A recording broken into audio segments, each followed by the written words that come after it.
Alors moi, ces deux fluides, ça fait une vingtaine d'années que je fais du graffiti.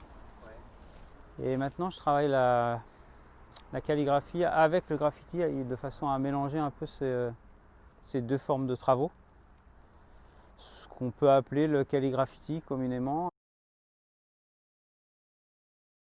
Le cheminement, j'ai commencé dans les années 90 à graffer. Donc j'ai graffé un peu dans la rue, un peu sur train, un peu dans les trains, un peu partout. Et dans les années 2000, j'ai fait un stop. J'ai eu mes enfants, j'ai dit je m'occupe de mes enfants pendant le temps qu'il faut. Donc je me suis occupé de mes enfants pendant quasiment 10 ans. Et après j'ai repris le graffiti.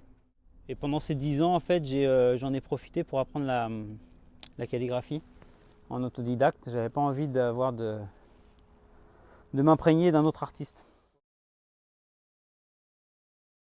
En prenant le train tous les matins, en fait j'étais au collège en banlieue.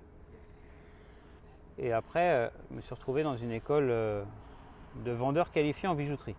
Et de prendre le train tous les matins de ma petite banlieue sur la ligne de Persan-Beaumont, et ben, de voir tout ce qui se passait sur les voies, ça m'a mis une claque.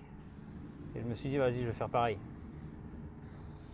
Donc j'ai commencé à taguer gentiment dans le train avec mon petit marqueur. Et après, j'ai voulu en avoir plus, en faire plus, en vouloir plus. Alors au début, c'était juste un petit jeu. Et puis, alors tu as des potes qui commencent avec toi, et puis ils disparaissent. Donc voilà, ils sont passés à autre chose. Et après, toi, tu continues. Donc tu te dis, putain, il y a quand même quelque chose qui se passe. Parce que puis tu croises d'autres graffeurs qui ont les mêmes envies que toi. Et en fait, ouais, ça devient une motivation, quoi, tous les jours. Je dis, oh, lui, il a réussi à aller là. Bah, vas-y, moi j'y vais aussi. Alors tu cherches la solution pour aller là, pour comment tu vas faire pour arriver à cet endroit-là. Et le pire, c'est quand tu vois les trains, quoi. Première fois que tu vois un train, tu dis, oh, mec, qu'est-ce qui s'est passé là?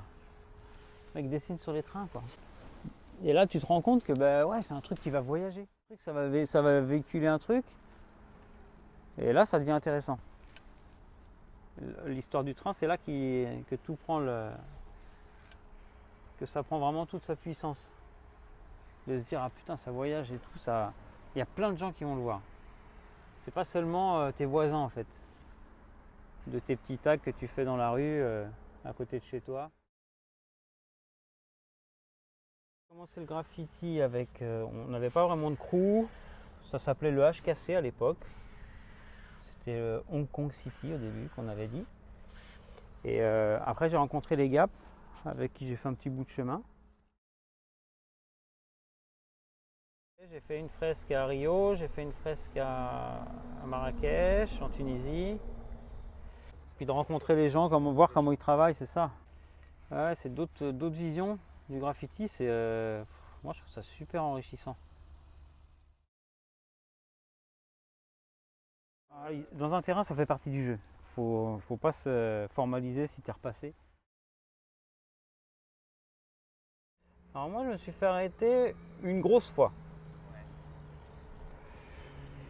Je sais plus quelle année c'était, 97, 98 peut-être.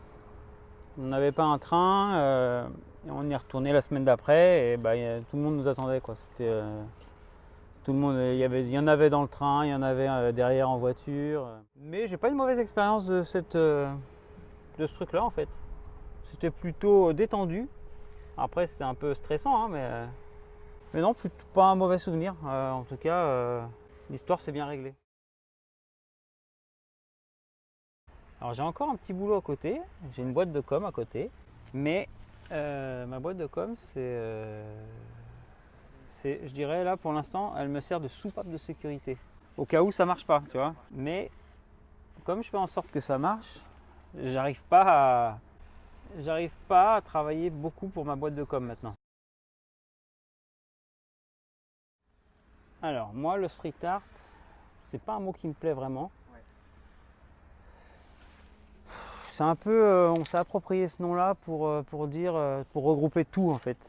C'est ce qui me plaît moyen, quoi. Le graffiti, c'est le graffiti, le collage, c'est le collage. De dessiner dans la rue, c'est aussi une pratique.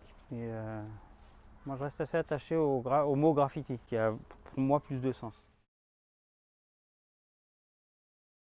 Je trouve ça intéressant qu'il y ait déjà du graffiti dans les galeries, ou d'anciens graffeurs dans les galeries, ou des actifs aussi.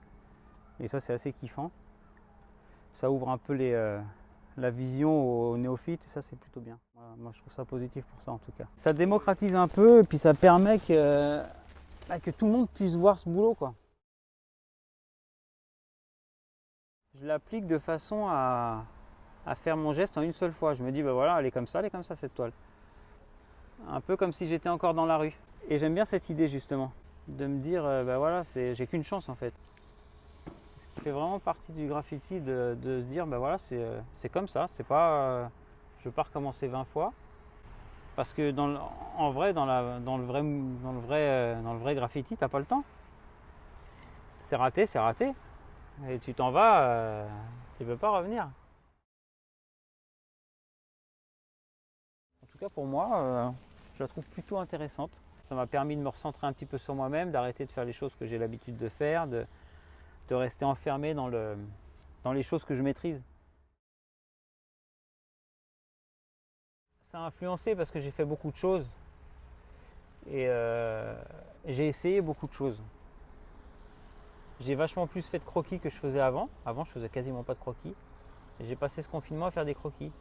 Alors sous forme de rigolade, tu vois, avec les copains, on se dit bah tiens, vas-y, je vais faire ton blaze. Et ben finalement, ça a été super bénéfique de faire ça. C'est des trucs qu'on fait jamais, qu'on prend jamais le temps de faire.